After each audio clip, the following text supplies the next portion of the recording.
你干什么？小子，别乱来！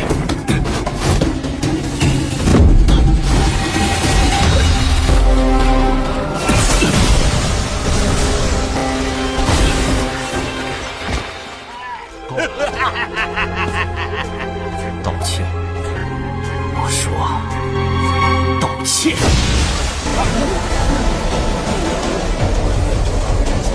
小白脸儿，就凭你！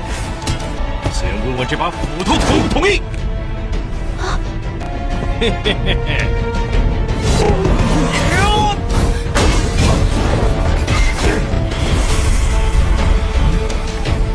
小白脸儿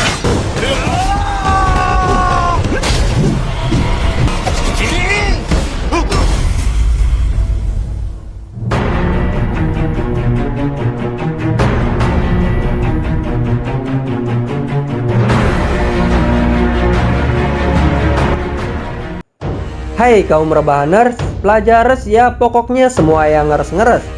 By the way, apa kabar kalian semua? Apakah wifi tetangga masih aman?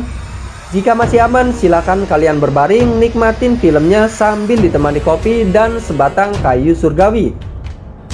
Di video kali ini, gua akan melanjutkan Donghua yang berjudul Battle Through the Heaven Season 4 episode 7. Oke, tanpa banyak bacot, kita langsung saja masuk ke isi ceritanya. 道歉！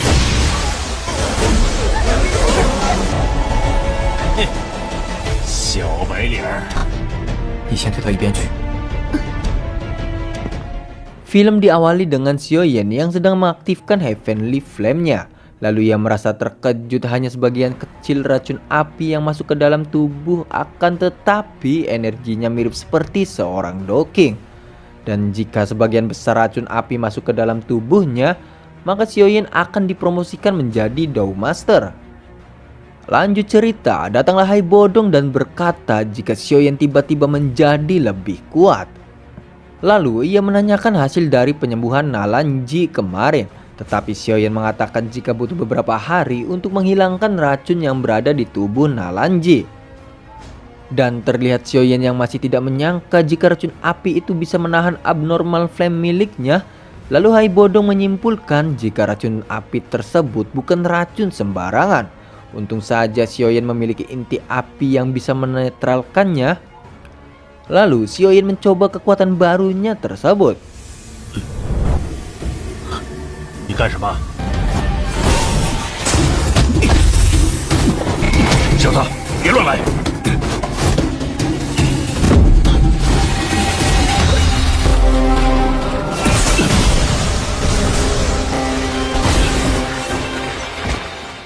够了！ Terlihat Do Huang seperti Hai Bodong pun takut akan kekuatan Xiaoyan yang baru. Dan Xiaoyan merasa khawatir akan kekuatan barunya tersebut. Ia khawatir jika racun api itu bisa menjalar ke semua urat nadinya.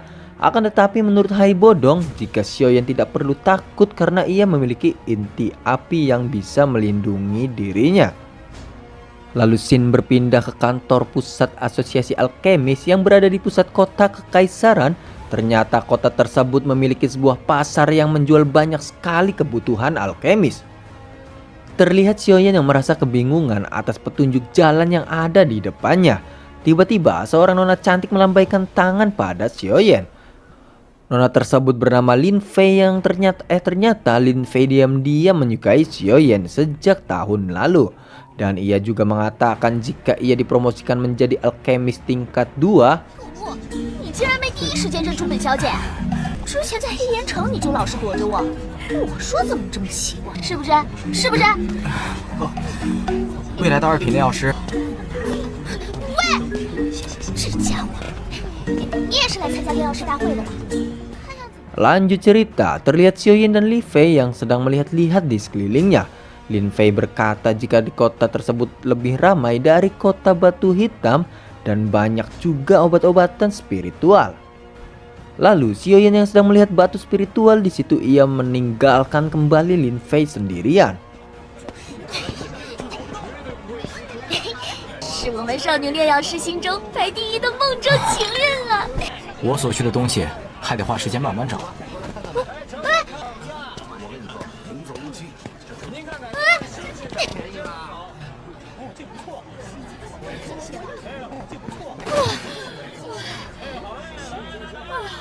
Lalu Xiaoyan pun tergiur akan buah spiritual dari binatang buas. Ia lalu menanyakan pada Lin Fei apakah Lin Fei tahu keberadaan obat untuk memulihkan kekuatan jiwa milik Xiaoyan. Pada saat Xiaoyan akan membeli buah tersebut, pedagang itu malah menginginkan pil tingkat 4.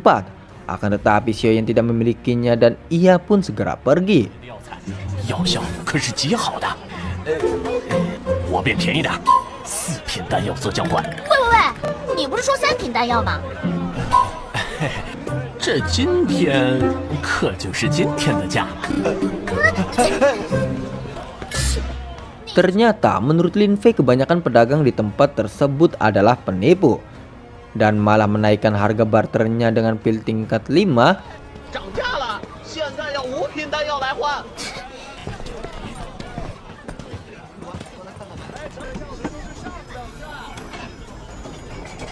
Lanjut cerita, ada seorang gadis yang bernama Xu Mei. Di situ Xu Mei tertarik pada Peach Blossom Flame dan pedagang tersebut menginginkan barter dengan resep jejak jiwa tingkat 4. 你答应了？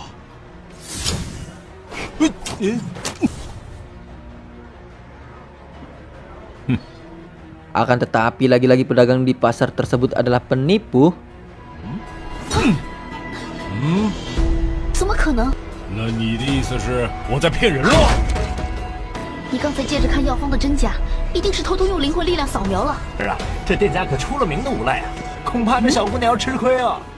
Lin Fei dan Xiaoyan melihat Xu Mei yang sedang berurusan dengan pedagang tersebut.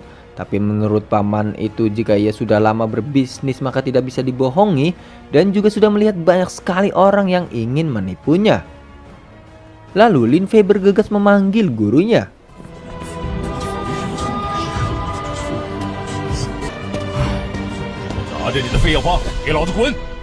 Akan tetapi ada Xiaoyan yang mencegah paman tersebut untuk berbuat jahat. Xiaoyan juga menegaskan jika resep tersebut dipindai oleh kekuatan jiwa maka akan terbukti keasliannya dan menuduh paman tersebut telah berbuat curang. Lalu terlihat paman sombong tersebut mengatakan jika Xiaoyan hanya alkemis tingkat 2 yang tidak tahu khasiat dari kekuatan jiwa. Ia juga meremehkan guru Xiaoyan dan pada akhirnya Xiaoyan pun terlihat marah. 道歉，我说道歉。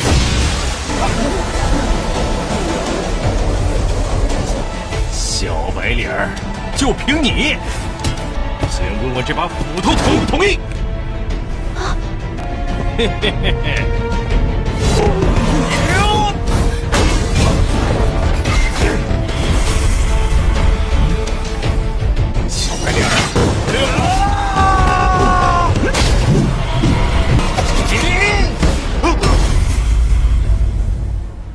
Pada akhirnya paman yang sombong itu menyerah pada Xiaoyan dan ingin membicarakan permasalahannya baik-baik.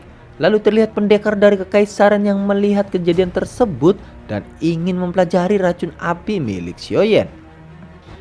Pada saat Xiaoyan akan mengambil Peach Blossom Flame tersebut, ia merasakan hal yang aneh pada batu giok itu. Pada akhirnya Xiaoyan membeli batu giok tersebut.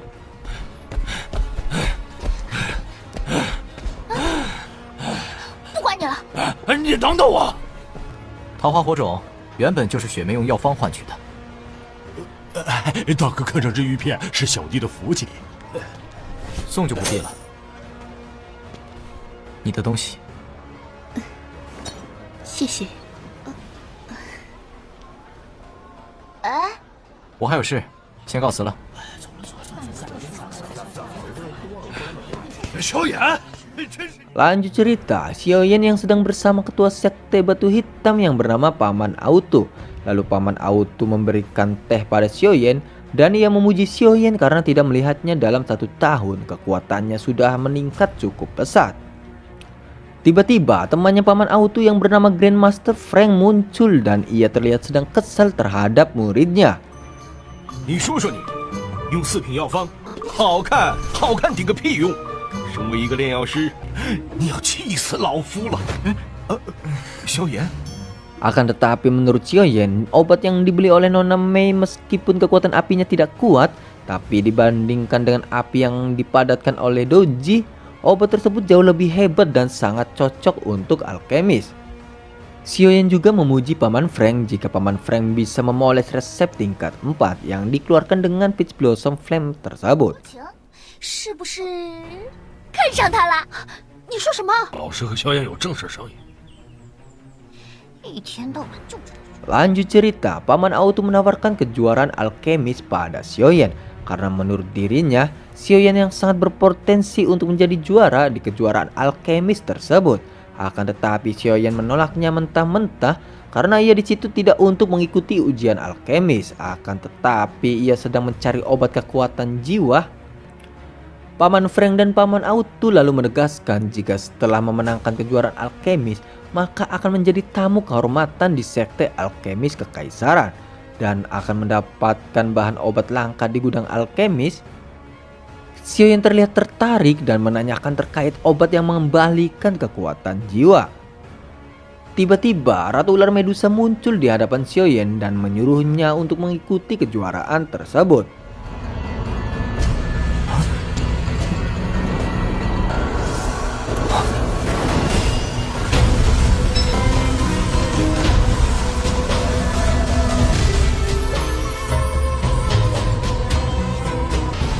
给我把这融灵丹的药方弄到手。"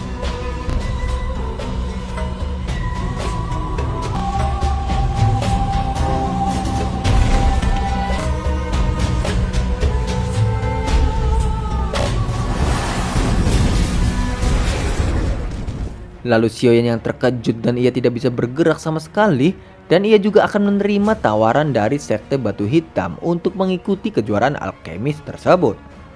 Lanjut cerita, Paman Autu dan Paman Frank yang terkejut mendengar jika Xiaoyan telah menerima tawarannya, akan tetapi Xiaoyan mempunyai syarat bahwa ia ingin merahasiakan identitasnya dan akan memakai nama palsu untuk merahasiakan nama aslinya, dan Xiaoyan pun pamit untuk beristirahat. 哟，那跟你又有什么关系啊？ 修改名字没问题，我现在就把你的名字递上去，就是把每个分会提交的参赛者先筛选一遍。 没问题，3天后见。参加大会的那些手续，这段时间我们会一直在这里。哎呀，萧炎最后能进前10名，明年的经费也能向总部狮子大开口啊！还是头一次看他们俩这样，好恶心啊！